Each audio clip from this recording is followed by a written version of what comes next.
Good afternoon.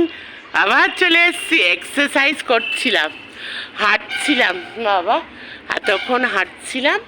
তো রোদ্দুর দেখেছো, রোদ্দুর আজকে आँख में चोली खेल रहा है, धूप आज आँख में चोली खेल रहा है, कभी निकल रहा है कभी जा रहा है। তো যাই হোক, যতটুকু আছে একটু গরম ভাব তো আছে।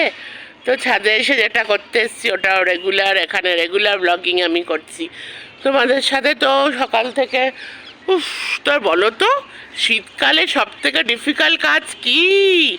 ঘুম থেকে ওঠা, উঠেই চান করা, তারপরে যা কাজকর্ম আরও তো আছেই, তারপরে ব্রেকফাস্ট করে নেওয়া, ফটাফট ছাদে চলে আসো, তারপরে এক্সারসাইজ করো। আর আমি হলাম লিটারালি দ্য রাজধানী এক্সপ্রেস। আমার বাড়িতে কি আমি রাজধানী এক্সপ্রেস? তো ওই দেখো মা বসে আছে, মোবাইল দেখছে। আমি হলাম এই উঠবো, এই ওয়াশরুম যাব, এই চান করব, এই ব্রেকফাস্ট করবো, আর এই আবার ছাদে চলে এসেছি। আমি হলাম আমার বাড়ির রাজধানী এক্সপ্রেস।